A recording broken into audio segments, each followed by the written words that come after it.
Let's go to the line. Good morning. Hey, so my name's Tim, and I'm one of the homeschool dads that sat down with you, Lisa, in your office back in April. Great, Yeah, and, I do remember that conversation very clearly. Me and the large group of homeschool dads that came, we had one demand, and it was to take homeschoolers out of the bill. We had a very simple message, and I was in that office with 7 other people and my pastor, and you looked us in the face and you said that you would vote no. I said as the bill was at that time, which was pre-fix, and I do recall also saying, are there things that would make it palatable? And we talked about fixes, and the consensus was yes, that would be acceptable. No, so we said to take homeschoolers out. That was the fix that we wanted. What do you mean by take out? Exactly what is it that you guys don't like about this bill? Okay, so you now have basically we didn't really have any laws on the books about homeschoolers, but this opens up. Now we're being mentioned in a bill, and now you have homeschoolers and FPE, family-based education. Yes. Homeschoolers, what we've seen in other states, and I'm trying to keep this quick because we're on a call, so I'm not going to go into all that. But what we've seen in other states is the lines get blurrier and blurrier between homeschoolers and the other designation. So you've got FPE, which is under the Missouri Department of Education, DESE, and DESE now can enforce checks. They can do map testing. They can require background checks. It's a whole host of issues with the FPE thing. And homeschoolers, that line will eventually get blurred, and if there's ever an issue, it's going to go to the Missouri liberal courts to figure out. And we don't want it. We don't want that exposure. Gotcha. Like, we just wanted to be left out of the bill. Can I ask you one thing as a person on the outside looking in? I have seen very good homeschooling situations. I'm sure that's what you are. You seem like a person that cares deeply about their children, and I respect that. But what about the ones, as a school administrator, I don't see a lot of you guys. I see the other end of people that do a tremendously horrible job in homeschooling. What should the state do about that situation? How do they fix that? Yeah, that's a good point, and I've heard that brought up before. That's basically kind of using the small exception to kick open the door and regulate all the people that are doing a good job with homeschooling, and getting the government involved in your own, between parents and their children. And unfortunately, yes, you're going to see with anything, you can't regulate and solve every problem. And as someone working in education, you're going to see the bad examples more than the good examples. Sure. But I just feel that there was a responsibility there. I feel there was a loophole there that I don't know. I've said to many elected officials, I'm surprised that one of these kids that had a bad experience has yet to sue the state of Missouri for neglecting their responsibility to educate, because this is a compulsory attendance state. Yeah, that seems more of unfortunately, there's not a solution for every problem.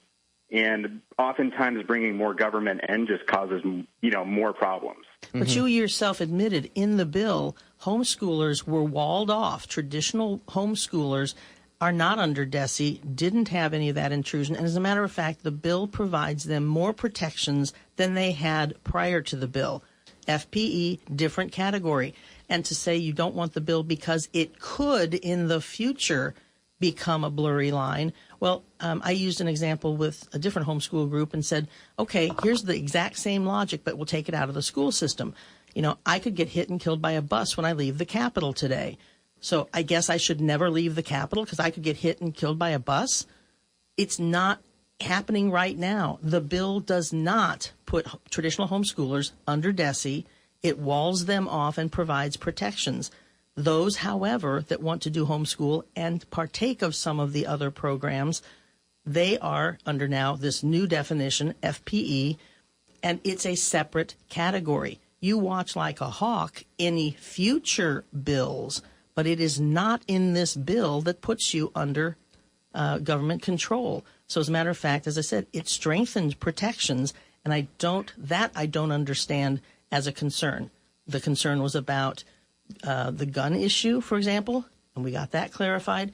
There were some other concerns. When we came in your office, we never mentioned the gun issue. I spoke with multiple homeschool groups in my office, so I apologize if I don't know exactly which group. But I also was in my office when, and this is antithetical to the whole concept of homeschool.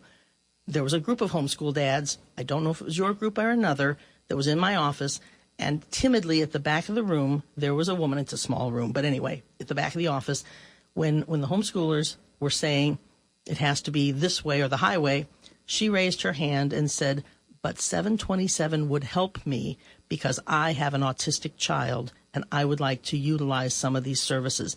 And the homeschool group, to my shock, shut her down.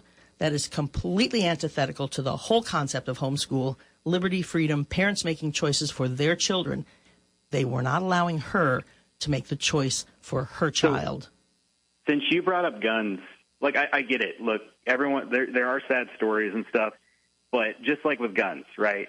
You brought up guns. Do you believe in regulating guns? Because there's lots of sad stories. No, right? No. That is sad stories all shall day not be infringed. Plain and simple. Regulation. Shall not be infringed. Done deal. So homeschool should be the same. Shall not be infringed. It's a different issue.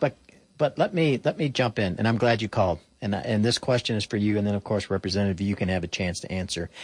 Is the problem in this bill, as I understand it, and if I'm wrong, it's totally possible, that now there's going to be a tax credit, there's going to be money, and if homeschoolers take that money, they now are under the regulation. Is that what this bill does? Yes, so that's correct. That is one of the issues. Is as a homeschooler, I have lots of bills. Inflation is like hitting us hard. Yeah. It's crazy. We have 3 kids. We have to buy curriculum. We do all these things. And then the government comes and says, hey, here's some money to help you out.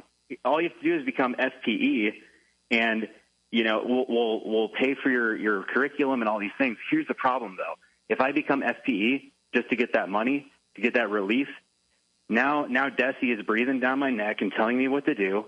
They want to collect data. They want to use Class Wallet, which means all the curriculum I buy has to be approved by the state. Mm-hmm. And guess what? None of it aligns with my values. A lot of it rejects my faith, so it's very secular. And, we teach science, math, classical education. So classical education would not be covered under that. So there's all types of issues with me taking that. I'm now under the government's thumb because I want to take, there's so many strings attached. But the option is, and we have free will, you don't have to take it. You don't have to become FPE, but there are people who want to. You're dangling. There's a lot. That's what government does. Yeah, but there's a lot of things like that in this world. That will shackle.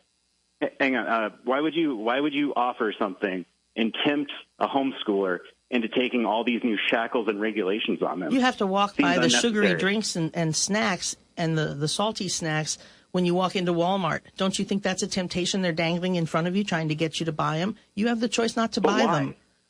Why even do it? You don't have to partake. But the ones that want to have the option, because we have free will, because we don't control everything here. It's options, and you make decisions for yourself. It's big government, education, welfare. Well, I'm not saying we shouldn't try to change it. This bill didn't change everything. No single bill is ever going to change everything.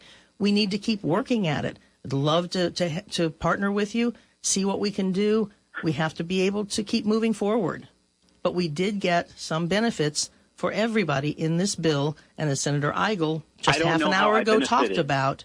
I don't know how I benefited. You have more protections as a homeschooler today than you did before the bill. No, I didn't. Yes, you do. What did you lose? I'm sorry. How do you feel you lost? Fine. How do you feel that you lost? Tell me. I've got about 45 seconds. Tell me how you feel you lost. I'll keep it quick.